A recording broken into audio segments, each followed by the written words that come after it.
സഹോദരങ്ങളെ, സുഹൃത്തുക്കളെ, നമസ്കാരം. ഒരു വീഡിയോ ചെയ്യണമെന്ന് വിചാരിച്ചതല്ല, വീണ്ടും ചെയ്യാതിരിക്കുന്നത് എങ്ങനെ എന്ന് കണക്കാക്കി ചെയ്യുകയാണ്. നാറ്റ കേസാണ് കേരളത്തിലെ ചാനലുകൾ സംപ്രേഷണം ചെയ്യുന്നത്. പച്ച മാംസം തിന്നുകയാണ് ഇവർ, മനുഷ്യരുടെ മാംസം തിന്നുകയാണ്.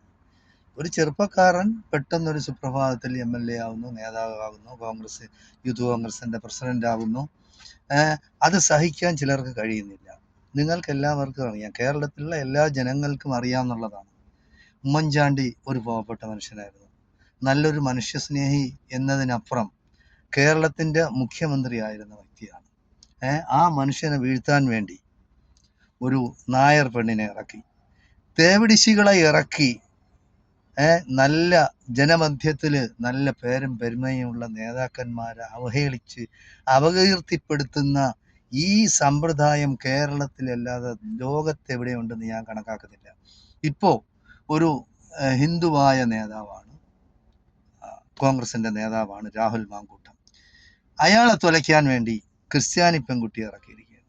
അപ്പോൾ എന്ത് ചെറ്റത്തരവും തെമ്മാടിത്തരവും കേരളത്തിൽ ഓടും. ആരെയും അവഹേളിക്കാം, ആരെയും ആക്ഷേപിക്കാം. അത് ഏറ്റുപാടുന്ന കുറെ ചാനലുകൾ, ഇവനൊന്നും വേറെ ജോലിയില്ലേ? അത് പച്ച മലയാളത്തിൽ ചോദിച്ചാൽ അതൊന്നും മനുഷ്യന് കേൾക്കാൻ നിരക്കുന്നതല്ലാത്തതുകൊണ്ടാണ് ഞാൻ അത് ചെയ്യാം. ഇതല്ലാതെ വേറെ ഒരു ചർച്ചയില്ലേ? കേരളത്തിൽ എന്തെല്ലാം പ്രശ്നമുണ്ട്, ഇന്ത്യയിൽ എന്തെല്ലാം പ്രശ്നങ്ങളുണ്ട്, ജനങ്ങൾ ഏതെല്ലാം രീതിയിൽ കഷ്ടപ്പെടുന്നുണ്ട്, നാട്ടിൽ പിന്നെ എന്തെല്ലാം പ്രശ്നങ്ങളുണ്ട്. ഓരോരുത്തർക്ക് വീടില്ലാത്തവരുണ്ട്, ആഹാരമില്ലാത്തവരുണ്ട്, വസ്ത്രമില്ലാത്തവരുണ്ട്, ആശുപത്രികളിൽ ചികിത്സാ ചെലവിന് പോലും പണമില്ലാതെ കഴിയുന്ന എത്രയോ പാവപ്പെട്ട മനുഷ്യന്മാരുണ്ട്. അവരുടെയൊന്നും കാര്യങ്ങളൊന്നും എവിടെയും ചർച്ചയാവുന്നില്ല. ചർച്ചയാക്കുന്നത് മനുഷ്യനെ പച്ച മാംസം തിന്നുന്നതിന് തുല്യമാണിത്. തെമ്മാടിത്തരം പറയുന്നതിന് ഒരു അതിരുണ്ട്. നിങ്ങൾ ബാക്കി ഇതിപ്പോൾ ഒരു മുസ്ലിം ഇതിലില്ല, അതുകൊണ്ട് രക്ഷപ്പെട്ടു. ഇല്ലെങ്കിൽ വർഗീയമായ ചേരിതിരിവ് ഉണ്ടാക്കുമായിരുന്നു. അവിടെ ഇല്ല ജിഹാദ്, അല്ലാത്ത ജിഹാദ്, നാർക്കോട്ടിക് ജിഹാദ് എന്നൊക്കെ പറഞ്ഞ് കുഴപ്പം ഉണ്ടാക്കുമായിരുന്നു. അപ്പോൾ ക്രിസ്ത്യാനിയും മറ്റവരും വന്നപ്പോൾ യാതൊരു ജിഹാദുമില്ല. ഇതാണ് ഇപ്പോൾ ഇവിടുത്തെ പ്രശ്നം. കേരളത്തിലെ പ്രശ്നം ഇതൊന്നും അല്ല. തെമ്മാടിത്തരം പറയുന്നതിനും ഈ ചാനലുകളിൽ അനാവശ്യമായ ഈ മാംസം തിന്നുന്നതിനും ഒരു പരിധി വേണം. മനുഷ്യന്മാരുടെ അടുത്ത് ഞാൻ പറയുകയാണ്, നിങ്ങൾക്ക് വേറെ ഒരു ജോലിയില്ലേ? എന്താണ് നിങ്ങളുടെ ഈ ഇത്രയും സാംസ്കാരികമായി അധപ്പതിക്കാൻ നിങ്ങൾക്ക് എങ്ങനെ കഴിയുന്നു? ചാനലുകളിൽ നേരം എടുത്ത ചില ചർച്ച ചെയ്യുന്നത് അർദ്ധനഗ്നയായ ഒരു സ്ത്രീയുടെ ഫോട്ടോ കൊടുക്കുന്നു, അവളെ ലിപ്സ്റ്റിക്ക് കുറെ വാരി തേക്കുന്നു, മുഖത്ത് കുറെ മറ്റതും മറിച്ചതും ഒക്കെ ഇട്ട് വന്നിരുന്ന് അവള് എന്തോ സന്തോഷത്തിലാണ്. രാഹുൽ മാങ്കൂട്ടം എന്നെ ചാനൽ വഴി അല്ലെങ്കിൽ എന്നെ ഓൺലൈൻ വഴി എന്നെ ഗർഭം ധരിപ്പിച്ചു. എന്താ വൃത്തികേടാണ്! എന്നെ നിർബന്ധിച്ച് ഹോട്ടലിൽ കൊണ്ട്, എന്തായാലും ലൈംഗിക ബന്ധത്തിൽ ഏർപ്പെടാതെ ഒരുത്തി ഗർഭിണിയാവൂലല്ലോ. അപ്പോൾ അവളെ നിർബന്ധിച്ചാണെങ്കിൽ ഇത്രയും വർഷം അവൾ എവിടെ പോയിരുന്നോ? ആ കുട്ടി എവിടെയാ അവളടാ? എന്താ തെമ്മാടിത്തരമാണ്! തേവിടിശികളാ ചാനലുകൾ വിളിച്ചിരുത്തി സംസാരിപ്പിക്കാൻ നിങ്ങൾക്കൊന്നും ലജ്ജയില്ലേ? ഒരു ഉമ്മൻചാണ്ടിയെ നിങ്ങളെല്ലാവരും കൂടെ കൊന്നു കുഴിച്ചു മൂടി. ആ മനുഷ്യൻ അവസാനം നിരപരാധിയാണെന്ന് തെളിഞ്ഞു. നിങ്ങൾ എന്ത് ചെയ്തു? അതിന് പ്രായശ്ചിത്തം എന്ത് ചെയ്തു? വേറൊരു കാര്യം പറയുകയാണ്, ഈ ജനജീവി ആയിരുന്നാലും, തത്വമസി ആയിരുന്നാലും, റിപ്പോർട്ടർ ചാനലായിരുന്നാലും, ഈ ഷാജൻ സ്കറിയയുടെ മറ്റേ ചാനലായിരുന്ന, എന്തായാലും നിനക്കൊന്നും വേറെ ഒരു ചുരപ്പുമില്ലേ? നിനക്കൊക്കെ ബാർബർ ഷാപ്പിൽ പോയിരുന്ന് ഷേവ് ചെയ്യാൻ പൊക്കിയൂടെ? അതാണ് നിനക്കൊക്കെ പറ്റിയ ജോലി. അത് ചെയ്യാനായിട്ട് പോണം. അല്ലാതെ ഈ ചാനലിൽ വന്നിരുന്ന് കുറെ തേവിടിശി പെണ്ണുങ്ങളെ വിളിച്ചിരുത്തി അനാവശ്യ സംസാരങ്ങൾ സംസാരിക്കുന്നത് വൃത്തികേടാണ്, നെറുകേടാണ്. ഇതൊന്നും ജേർണലിസം അല്ല. ഇതൊന്നും കേരളത്തിലെ സാംസ്കാരിക ജനങ്ങൾക്ക്, ഈ സംസ്കാരമുള്ള ജനങ്ങൾക്ക് ഇതൊന്നും ദഹിക്കുന്ന പരിപാടിയൊന്നല്ല. ഒരു പാവപ്പെട്ട ചെറുപ്പക്കാരനെ വഴിയാധാരമാക്കിയിട്ട് നിങ്ങൾ എന്ത് നേടാനാണ്?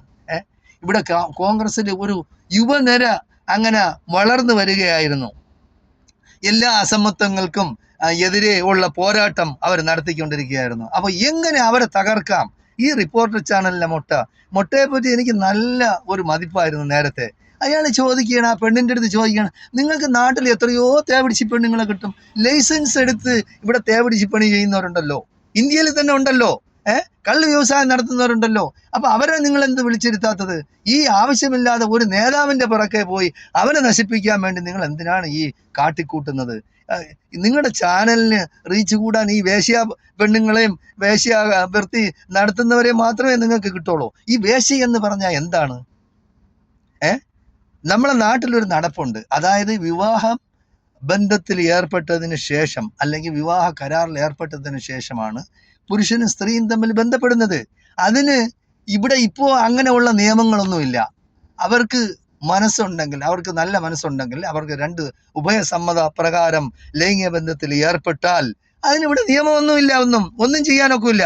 അപ്പോൾ ഒരുത്തി ആദ്യം പറയുന്നു എന്നെ അവൻ അങ്ങനെ ചെയ്തു, ഒരു ട്രാൻസ്ജെൻഡർ എന്ന് പറയുന്നു അങ്ങനെ ചെയ്തു, പിന്നെ വരുന്നത് കഴുതയുടെ പടം കാണിച്ചിട്ട് എന്നെ ബലാത്സംഗം ചെയ്യാൻ ശ്രമിച്ചു എന്നാണ് പറയുന്നത്. എന്താണ് നിങ്ങളുടെയൊക്കെ അധപ്പതിച്ച് പോയ നിങ്ങളുടെ സംസ്കാരം? എന്താണ്? നിങ്ങൾക്കൊന്നും വേറെ ഒരു ജോലിയില്ലേ? എന്തെല്ലാം നാട്ടിൽ പ്രശ്നങ്ങളുണ്ട്, നിങ്ങൾക്ക് തരാൻ സമയമില്ല. നാട്ടിൽ റോഡ് മോശമാണ്, പാലം തകർന്നു വീഴുന്നു, മറ്റത് മറിച്ച് വീഴുന്നു, ഹോസ്പിറ്റൽ തകർന്നു വീഴുന്നു, ജനങ്ങൾക്ക് ബുദ്ധിമുട്ടുണ്ടാകുന്ന ഒരുപാട് പ്രവൃത്തിയുള്ള അതൊന്നും നിങ്ങൾക്ക് കാണാൻ കഴിയുന്നില്ല. നിങ്ങളൊരു മനുഷ്യന്റെ ബാക്കിൽ പോയി അവൻ അങ്ങനെ ചെയ്തു, അവൻ ഇങ്ങനെ ചെയ്തു, നിങ്ങൾക്ക് വളരെയധികം കഷ്ടമാണ്. ഇതൊന്നും ജേർണലിസത്തിൽപ്പെട്ടതല്ല. അപ്പൊ നിങ്ങൾ കൊടുക്കേണ്ട ന്യൂസ് എന്ന് പറയുന്നത് അതിന് ഒരു പരിധിയുണ്ട്. അതിൽ കൂടുതൽ കൊടുക്കരുത്. വെറുതെ നിങ്ങൾ 24 മണിക്കൂറും ബ്രേക്കിംഗ് ന്യൂസ് എന്നും പറഞ്ഞ് പെണ്ണുങ്ങളെ അലവലാതി പെണ്ണുങ്ങളുടെ ഇതാണ് നിങ്ങൾ കൊടുക്കുന്നത്. നിങ്ങൾക്ക് വേറെ ഒരു ജോലിയില്ലേ മനുഷ്യന്മാര്? നിങ്ങൾ ഈ ചാനൽ തുടങ്ങിയ ഇതിനു വേണ്ടിയാണ്. നിങ്ങൾക്ക് അങ്ങനെയാണെങ്കിൽ ഏതെങ്കിലും വേശ്യാതെരുവിൽ പോയാൽ മതിയല്ലോ, ആവശ്യം പോലെ കിട്ടുമല്ലോ ആൾക്കാരാ. ഈ മനുഷ്യന്മാരുടെ ബാക്കിൽ പോവേണം. സ്ത്രീകളെ പറഞ്ഞു വിടുകയാണ്, നിങ്ങൾ അവനെ വളച്ചു കൊണ്ടുപോവാ, യവനെ വളച്ചു കൊണ്ടുപോവാ, അവന്റെ ഭാവി നമ്മൾ നശിപ്പിക്കാം, യവന്റെ ഭാവി നശിപ്പിക്കാം. നിങ്ങൾക്കറിയാം ഉമ്മൻചാണ്ടിയെ നശിപ്പിച്ചത് ആരാണ്? CPM ആണ് നശിപ്പിച്ചത്. അതേപോലെ തന്നെയാണ് ഇപ്പോൾ രാഹുലിന്റെ ആയിരുന്നാലും, ഷാഫി പറമ്പിനെ ആയിരുന്നാലും, ഇനി അബി വർക്കി ആയിരുന്നാലും, ഇനി VD സതീശനെ ആയിരുന്നാലും ശരി, ഇനി കോൺഗ്രസിന് അകത്തുള്ളവർ തന്നെയാണ് പിന്നെ ഈ രാഹുൽ മാങ്കോട്ടത്തിനെ തുലയ്ക്കാൻ എന്തായാലും ശരി, കഷ്ടമാണ്, വളരെയധികം കഷ്ടമാണ്. ലജ്ജ തോന്നുന്നു എനിക്ക്. കേരളത്തിൽ ജീവിക്കാനും കേരളത്തിലെ ഈ ചാനലിൽ കാണാൻ തന്നെ ലജ്ജയാവുന്നു. നിങ്ങൾ ഒന്നുമല്ലെങ്കിൽ പറഞ്ഞ ഇതിനെപ്പറ്റി അഭിപ്രായം സ്ത്രീകളെ എങ്കിലും നിങ്ങൾ സ്ക്രീൻഷോട്ടോ അല്ലെങ്കിൽ അവരുടെ സംഭാഷണങ്ങളോ നിങ്ങൾ വിടണം. അവർ പറഞ്ഞ എന്താണ്? ഉഭയസമ്മത പ്രകാരം പോയി അവിടെ ചെന്ന് സുഖിച്ച് കുടിച്ച് കൂത്താടിയിട്ട് പിന്നെ ഇപ്പോൾ വന്നിട്ട് അങ്ങനെ ആയിപ്പോയി ഇങ്ങനെ ആയിപ്പോയി എന്നൊക്കെ പറഞ്ഞ് ഇതൊക്കെ എന്താണ്? ഇതൊക്കെ എവിടെയാണ്? എന്ത് വെള്ളരിക്ക പട്ടണമാണ് ഇതൊക്കെ ആളുകൾ കേൾക്കാൻ? നിങ്ങൾക്കൊന്നും വേറെ ഒരു ജോലിയില്ലേ? മുട്ടയെ പോലെയുള്ള ഞാൻ വളരെയധികം കാര്യമായിട്ട് പിന്നെ കണക്കാക്കിയിരുന്നതാണ് ശ്രീകണ്ഠൻ നായരുടെ ചാനലിൽ. ഞാൻ വളരെയധികം ഇഷ്ടപ്പെട്ട ഒരു വ്യക്തിയാണ്. പക്ഷേ ശ്രീകണ്ഠൻ നായരുടെ ചാനലിൽ എന്താ വൃത്തികേടാണ്. ആ മുട്ട ഇങ്ങനെ ചോദിക്കാൻ പാടണ്ട. ഒരു പെണ്ണിൻ്റെ അടുത്ത് വിളിച്ച് നിർത്തി അവൾ മോശക്കാരിയാണെന്ന് നിങ്ങൾക്കറിയാം, പിന്നെ അവളെ സംഭാഷണം നിങ്ങളെടുത്ത്. അതുപോലെ പണ്ട് നിങ്ങൾ സരിതാ നായരെ ഇങ്ങനെയാണ് കൊണ്ടു നടന്നത്, അവസാനം സ്വപ്ന സുരേഷിനെ ഇങ്ങനെ കൊണ്ടു നടന്നു. അപ്പം നിങ്ങൾക്കൊന്ന് ഈ പെണ്ണുങ്ങളെ ബാക്കിൽ പോകാതെ നിങ്ങൾക്ക് വേണം അതൊരു ന്യൂസ്, ചെറിയൊരു ന്യൂസ് കൊടുത്താൽ മതിയല്ലോ, ജനങ്ങൾ അറിഞ്ഞാൽ മതിയല്ലോ. അല്ലാതെ അതിൻ്റെ ബാക്കിൽ ബ്രേക്കിംഗ് ന്യൂസ്, എന്ത് ബ്രേക്കിംഗ് ന്യൂസ്? ഇനി ഇതിൽ കൂടുതൽ എന്ത്? പെണ്ണുങ്ങളെല്ലാം കാണിച്ചാണ് നടക്കുന്നത്. അവർ എങ്ങനെ പുരുഷന്മാരെ വളയ്ക്കാമെന്നും പറഞ്ഞാണ് നടക്കുന്നത്. നിങ്ങൾ കാണുന്നുണ്ടല്ലോ, അർദ്ധനഗ്നയായ സ്ത്രീകളാണ് നടക്കുന്നത്. നിങ്ങൾ കാണുന്നില്ലേ? എല്ലാം ഉദ്ഘാടനത്തിൽ വിളിക്കുന്നത് എന്താണ്? എല്ലാം ഒട്ടിപ്പിടിച്ച് ചേർത്ത് എല്ലാം കാണത്തക്ക രീതിയിൽ, അതായത് സ്ത്രീകളുടെ എല്ലാ സൗന്ദര്യവും പുറത്ത് കാണത്തക്ക രീതിയിലാണ് അവർ വസ്ത്രധാരണം ചെയ്യുന്നത്. അത് അവരുടെ അവകാശമാണ്. എന്ത് അവകാശമാണ്? അപ്പൊ അവരുടെ അവകാശത്തിൽപ്പെട്ടതാണ് ഇങ്ങനെ പുരുഷന്മാരെ ബാക്കിൽ പോയി അവരെ വളയ്ക്കുക, അവരുമായിട്ട് പിന്നെ ലൈംഗിക ബന്ധത്തിൽ ഏർപ്പെടുക, ഗർഭിണിയാവുക, അവസാനം വിളിച്ചു പറയുക. അതാണ് അന്തസ്സും അഭിമാനവും ആഭിജാത്യമുള്ള കുടുംബത്തിൽ പിറന്ന ഏതെങ്കിലും പെണ്ണുങ്ങൾ വന്നിരുന്ന സന്തോഷത്തോടു കൂടി ഇങ്ങനെ ചാനലിൽ വന്നിരുന്ന് പറയും? എനിക്ക് തോന്നുന്നില്ല. ഞാനത് സ്വപ്നത്തിൽ പോലും എനിക്കത് ചിന്തിക്കാൻ കഴിയുന്നില്ല. അതായത് ഒരു പെണ്ണ് ഗർഭിണിയാണ്, വിവാഹം കഴിക്കാത്ത ഗർഭിണി, ഞാൻ ഗർഭിണിയായി എന്ന് സന്തോഷത്തോടു കൂടി വന്ന് ലിപ്സ്റ്റിക്കൊക്കെ തേച്ച് നല്ല ഡ്രസ്സ് എന്താണ് പകുതി അർദ്ധനഗ്നകളായ സ്ത്രീകളായിട്ട് വന്നിരുന്ന് പറയണമെങ്കിൽ അവരുടെയൊക്കെ തൊലിക്കെട്ട് എന്താണ്? അപ്പോൾ കേരളം ഇത്രയും അധപ്പതിച്ചു പോയതിൽ എനിക്ക് വളരെയധികം ദുഃഖമുണ്ട്, പറയാതിരിക്കാൻ കഴിയില്ല. ഉമ്മൻചാണ്ടിയെ കുഴച്ച അതേ രീതിയിൽ തന്നെയാണ് രാഹുൽ മാങ്കോട്ടത്തിനെ ഇപ്പൊ കുഴയ്ക്കാൻ ശ്രമിക്കുന്നത്. അവസാനം അത് കോടതിയായി മറ്റേതായി. ഈ പെണ്ണുങ്ങൾക്കൊന്നും തന്തയും തള്ളയില്ലേ? ഈ തന്തയും തള്ളയ്ക്കെങ്കിലും ഒരു മാനവും അഭിമാനവും ഉണ്ടാ? അവരിങ്ങനെ വിട്ടുകൊടുക്കുമോ? നിങ്ങൾ പോയിരുന്ന ചാനലിൽ ചെന്നിരുന്ന് പറയും എങ്ങനെയെങ്കിലും. എന്തായാലും ശരിയാ, ഈ രാഹുൽ മാങ്കോട്ടത്തിനെ കൊന്നു കളഞ്ഞാൽ പോലും ഇനി ഈ പെണ്ണിനെ സ്വീകരിക്കും ഇല്ല. അപ്പോൾ നിങ്ങൾ പോയി സുഖിച്ച് വാണിട്ട് അപ്പോൾ ഒരു പയ്യൻ എങ്ങനെയെങ്കിലും രക്ഷപ്പെട്ട് ചിലപ്പോൾ ഒരു മന്ത്രിയോ MLA മറ്റേതാ മറിച്ചതൊക്കെ ആവുമെന്ന് കണക്കാക്കി എന്നെ അവൻ അങ്ങനെ ചെയ്യും ഇങ്ങനെ ചെയ്തു മറ്റത് മറിച്ചത് എന്നൊക്കെ പറഞ്ഞ് നാണവും മാനവും കെട്ട ഈ തന്തയും തള്ളയൊക്കെ എന്ന് പറഞ്ഞാൽ ഇപ്പൊ നേരത്തെ നിങ്ങൾ കണ്ടതാണ്.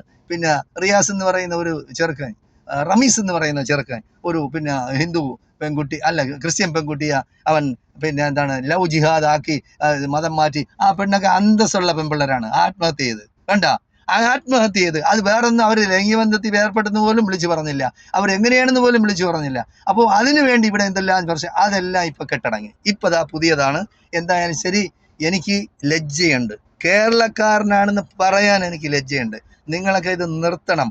മനുഷ്യന്റെ ചോരയും മാംസവും കുടിപ്പും തിന്നലും നിങ്ങൾ നിർത്തി അന്തസ്സായ രീതിയിൽ ജേർണലിസം നടന്ന, ഇതൊക്കെ ചെറിയ ഒരു കോളത്തിൽ കൊടുക്കേണ്ട ഒരു വാർത്തയെ നിങ്ങൾ ബ്രേക്കിംഗ് ന്യൂസ് എന്നും പറഞ്ഞ് ഒരു ദിവസം 12, 13 പ്രാവശ്യം നിങ്ങൾ കൊടുക്കുന്ന ഈ തെണ്ടിത്തരം നിർത്തണമെന്നാണ് എനിക്ക് ചാനലുകളോട് പറയാനുള്ളത്.